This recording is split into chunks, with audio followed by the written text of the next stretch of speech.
안녕하세요. 말씀과 함께하는 국어교실 8번째 시간으로 오늘은 글의 종류에 대해서 알아보도록 하겠습니다. 글에는 어떤 종류가 있을까요? 자, 알아볼까요? 우리가 즐겨 먹는 음식의 종류가 다양하듯 이 글의 종류도 매우 다양한데요. 나누는 기준이 무엇이냐에 따라 여러 가지로 나눌 수 있어요. 글은 크게 내용, 형태, 목적에 따라 나눌 수 있는데요. 글의 형태에 따라 운문과 산문이 나누어져요. 자, 그러면 먼저 운문에 대해서 알아볼까요? 운문은 시와 시조처럼 운율. 자, 운율이라는 것은 우리가 노래를 할 때 리듬감을 느끼죠. 그런 것처럼 리듬감을 느끼는 건데 시문의 음성적 형식이에요. 그래서 음의 강약, 장단, 고저 또는 동음이나 유음의 반복으로 이루어진 것을 말하는 거예요. 운문의 특징은 글쓴이가 표현하려고 하는 생각을 가장 좋은 낱말을 사용하여 운율에 담아내는 것이 바로 특징이 되겠어요. 성경, 시와 노래의 대부분은 구약에 등장해요. 역사서에서는 단편들로, 선지서에서는 산물들 중에 섞여 있는 시구 형태로 시와 노래들이 발견되는 반면에 6권의 문학서들, 욥기, 시편, 잠언, 전도서, 아가서, 에레미야, 애가는 책의 전체 혹은 대부분이 거의 시로 이루어져 있어요. 신약에서는 여기저기 흩어져 있는 몇몇 시구들만이 발견되는데 그것들도 대부분은 구약에서 인용한 것이에요. 구약에는 시와 노래가 서로 엮일 만한 제 책이 5권 있는데요. 이는 이 책들의 내용의 전부 혹은 대부분이 시가 형태의 문학으로 구성되어 있기 때문이에요. 시편, 잠언, 에레미야, 애가, 아가, 그리고 욥기가 바로 그 책들인데요. 시편, 에레미야, 애가, 아가는 전체가 완전히 시로만 이루어져 있어요. 욥기는 서문, 앞에 있는 문장을 얘기하는 거예요. 1장과 2장을 얘기하고 발문, 맨 끝부분에 42장만이 산문 형태로 기록되어 있고요. 나머지는 모두 시로 이루어져 있어요. 잠언은 시의 형태로 기록된 생활철학서이고 이 5권의 책들 외에 전도서도 상당 부분이 아름다운 시로 구성되어 있어요. 시편은 서정시의 극치이다라고 물톤이라는 사람이 말할 정도로 아주 시가 발달되어 있는데요. 그러나 시의 운문적 형태에 친숙한 사람이 무심코 시편을 읽게 되면 시편이 시의 형태를 취하고 있는 것처럼 보이지 않아요. 왜냐하면 서양의 시는 전통적으로 규칙적인 강세와 운이라는 것은 바로 각 시, 한 줄이죠. 시행이라는 건 동일한 위치에 규칙적으로 쓰인 음조가 비슷한 글자들이 이루어져 있는데 히브리 시의 리듬은 강세가 있는 음절과 없는 음절이 규칙적으로 나타남으로 이루어지는 것이 아니에요. 영어 시처럼 이들을 가군이라는 건 시가에서 구나 행의 끝에 규칙적으로 이제 운의 글자를 다는 일을 얘기하는 거고 요운은 시행의 중간에 은율의 규칙을 맞추는 일을 말해요. 그걸 갖고 있는데요. 그런데 히브리 시는 불규칙적인 강세는 히브리 시의 외적인 특징이기 때문에 일반 영어 시하고는 특징이 다르죠. 이렇게 시편의 넓은 주제들을 표현하기 위해서 시편 기자는 가장 좋은 수단으로 서정시라는 건 개인의 감정이나 정서를 주관적으로 표현한 시를 얘기하는 거예요.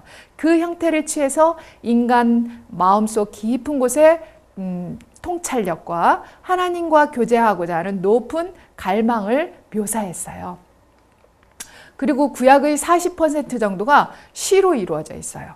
킹제임스역은 이제 영어를 번역한 성경책이에요.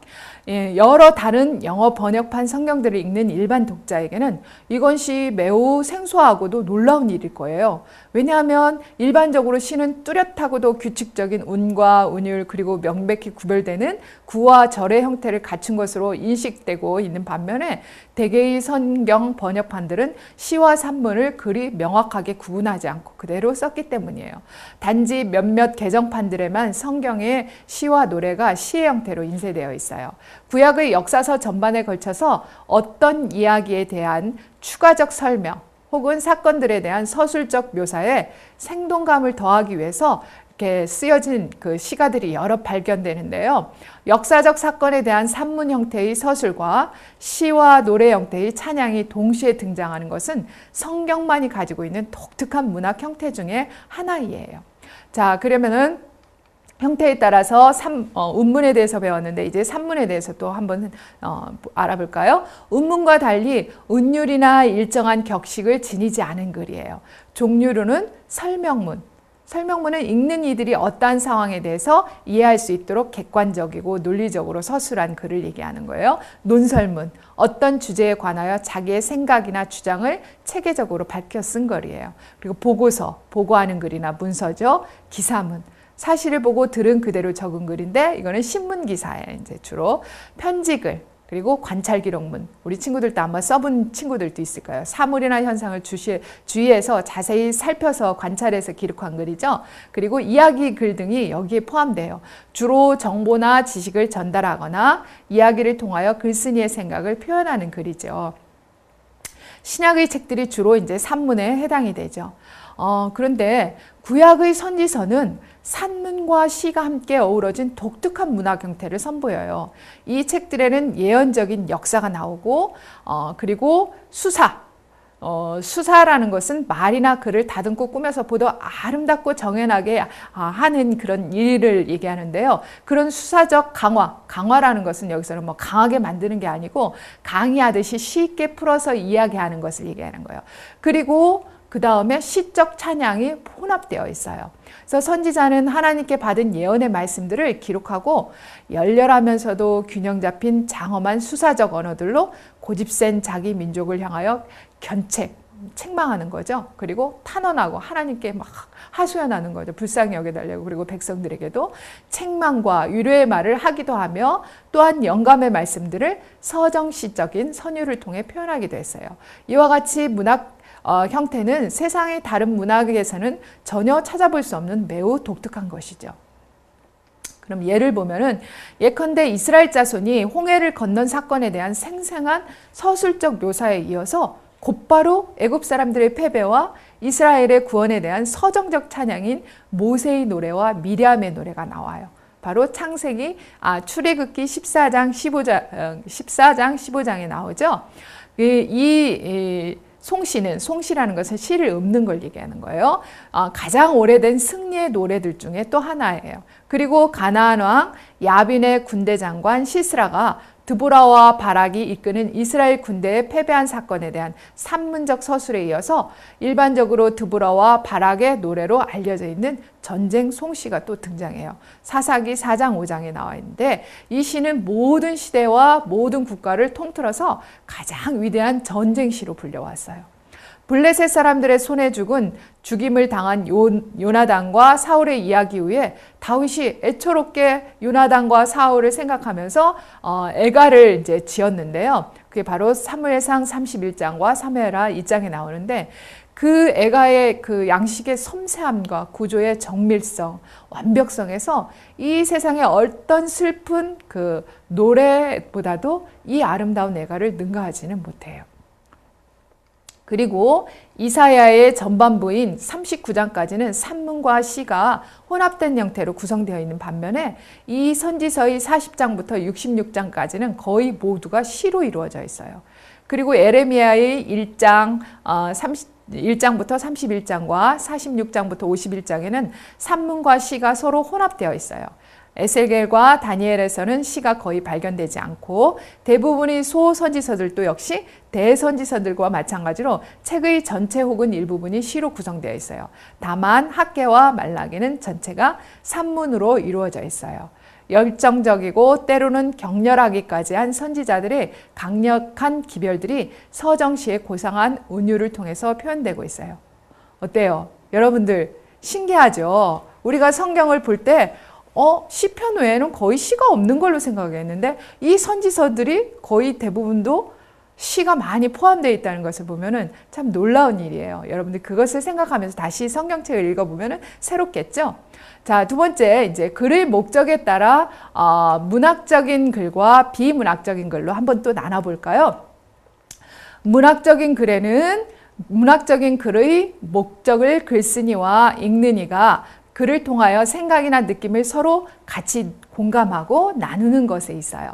그래서 이 문학적인 글에는 시, 시조, 소설, 수필. 수필이라는 건 일정한 형식을 따르지 않고 인생이나 자연 또는 일상생활에서의 느낌이나 체험을 자기가 생각나는 대로 글을 가는 대로 산문 형식의 글로 쓴 거예요. 그리고 희곡이 있는데 희곡은 공연을 목적으로 하는 연극 대본이에요. 우리 친구들도 아마 본 적이 있을 거예요. 그리고 시나리오, 영화를 만들기 위하여 쓴 각본 등이 문학적인 글에 포함이 되지요. 비문학적인 글은 주로 정보나 의견을 전달하는데 그 목적이 있어요. 그래서 그 설명문, 보고서, 기사문, 논설문 등이 비문학적인 글에 포함이 되죠. 그리고 세 번째 이제 글의 내용에 따라 정서적인 글과 생활의 글, 논리적인 글 이렇게 세 가지로 나누는데 정서적인 글은 글쓴이의 생각과 느낌을 위주로 쓴 글이에요. 그래서 시, 시조, 소설, 수필, 희곡, 시나리오 등이 정서적인 글에 포함이 되죠. 문학적인 글과 같죠. 그리고 생활의 글에는 일상생활에서 특정한 목적을 가지고 쓴 글이에요. 그래서 일기, 편지글, 기행문, 여행하면서 보고 듣고 느끼고 겪은 것을 적은 글이죠. 그리고 회의할 때 쓴 거, 자기소개서 등이 생활의 글에 포함이 되죠. 그리고 논리적인 글, 일정한 형식을 중요하게 여겨요. 그래서 글의 형식을 체계적으로 구성하고 논리적으로 내용을 쓰는데 설명문, 논설문, 사설은 신문이나 잡지에서 글쓴이의 주장이나 의견을 써내는 논설인데요. 신문에 보면 사설이 있어요. 공문, 공공기관이나 단체에서 공식으로 작성한 서류가 있는데 이런 것들이 다 논리적인 글에 포함이 되죠. 이제 헷갈리고 틀리기 쉬운 우리말에 대해서 알아보도록 하겠어요. 자, 첫 번째, 비추다와 비치다가 있어요. 자, 비추다와 비치다의 차이점이 무엇일까요? 비추다는 빛을 보내어 무엇을 밝게 하거나 나타나게 하는 것이요. 그러니까 빛을 비추는 어떤 물체가 빛을 보내주는 거죠. 그래서 밝게 하거나 나타나게 하는 것. 그래서 손전등으로 비추다. 등경은 등잔을 걸어 놓을 수 있도록 만들어진 기구죠. 그 주로 벽에 거는 것으로 유대인의 가옥에는 집이란 뜻이에요. 벽면에 등경이 아예 부착되어 있었어요. 예수님은 빛이 곧 등경 위에서 비춰야 하는 것처럼 우리 성도들, 믿는 자들이 행함도 감춰야 할 것이 아니라 밝히 드러나 빛된 모습을 세상에 알림으로써 그 속에 거하시는 그리스도를 바르게 증거하는 빛으로서 살아가야 할 것이라고 말씀하셨다 할 때 여기서 비추다가 되겠죠. 그 다음에 두 번째, 비치다. 빛이 나게 환하게 되는 것. 거울의 모습이 빛이다. 그러니까 어떤 빛을 비추었는데 비춘 그 물체, 빛이 비춰진 물체가 환하게 되는 것을 얘기하는 거겠죠. 우리는 빛을 사모하는 자처럼 행동하여야 하겠다. 하나님께서는 날마다 우리에게 성령을 보내셔서 주님의 광채가 우리 위에 비치어 우리가 모두 그리스도의 학교에서 배우는 자가 되기를 바라신다. 자, 예문 읽었습니다. 그 다음 두 번째, 이제 붙이다와 붙이다. 자, 읽을 때는 똑같이 붙이다가 되겠지만 받침이 다르죠? 자, 그럼 이거의 차이점은 또 한번 알아볼까요? 첫 번째 붙이다는 편지나 물건을 보내는 것. 자, 편지나 물건을 어디에 붙이다. 요즘 택배로 붙이는 거 많잖아요. 그런 것을 의미하는 거예요. 황제 숭배 문제가 처음으로 그리스도인들에게 중대한 문제로 시작된 것이 바로 AD 96년경인 도미티아누스 황제 밑에서 치하에서였다. 때문에 요한계시록의 7 교회에게 보내는 편지들이 처음으로 지어진 지역인 로마 제국의 아시아도보다 더 심각하게 이것이 문제된 곳은 아무데도 없었다. 여기서 편지가 붙여지다라는 의미로 쓰였죠. 자, 두 번째, 붙이다. 원래는 읽을 때는 붙이다지만 쓸 때는 그렇게 되겠죠. 붙게 하다. 그래서 어떤 두 물건이 서로 떨어져 있는데 그것을 붙이는 것을 얘기하는 거예요. 자, 그럼 예문을 볼까요? 누가복음 5장 36절에 또 비유하여 이르시되 새 옷에서 한 조각을 찢어 낡은 옷에 붙이는 자가 없나니 만일 그렇게 하면 새 옷을 찢을 뿐이요 또 새 옷에서 찢은 조각이 낡은 것에 합하지 아니하리라. 침례 요한의 복음은 유전과 미신으로 더불어 섞여서는 안 될 것이었다. 바리새인들의 가식을 요한의 헌신에 혼합시키려는 시도는 이들 사이의 간격을 더욱 분명하게 해줄 뿐이었다. 자, 세 번째로 이제 털다와 떨다에 대해서 알아보도록 하겠습니다. 자, 먼지 털이가 맞을까요? 먼지 떨이가 맞을까요? 제 털이가 맞을까요? 제 떨이가 맞을까요?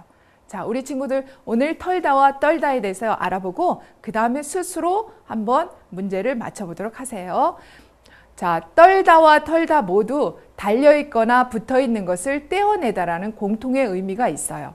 차이점은 털다는 달려있는 것, 붙어있는 것 따위가 떨어지게 어떤 그 물체를 흔들거나 치거나 하다는 뜻이고, 떨다는 달려있거나 붙어있는 것을 쳐서 떼어내다는 것이 되겠죠. 자, 그러면 차이점을 알겠죠?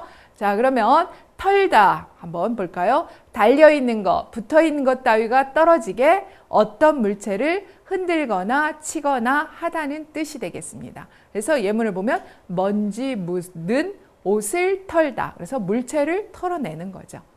그 다음 떨다의 또 예문을 볼까요? 달려있거나 붙어있는 것을 쳐서 떼어내다는 뜻. 그러니까 물체에 붙어있는 그 자체를 떼어낼 때는 떨다가 되겠어요. 그래서 뭐 옷에 먼지를 떨다, 밤나무에 밤을 떨다, 담뱃재를 떨다, 그는 현관에서 모자 위에 쌓인 눈을 떨고 있었다. 우리 친구들은 많이 잘못 알고 있고 털다로 많이 쓰이는데 이제는 정확하게 표현하는 게 좋겠죠. 자, 성경에 있는 예문을 또 볼까요? 마태복음 10장 14절에 누구든지 너희를 영접도 아니하고 너희 말을 듣지도 아니하거든 그 집이나 성에서 나가 너희의 발에 먼지를 떨어버리라 라는 예문이 되겠죠. 자, 오늘은 여기까지 공부하도록 하겠습니다. 다음 시간에 또 만나요. 그럼 안녕히 계세요.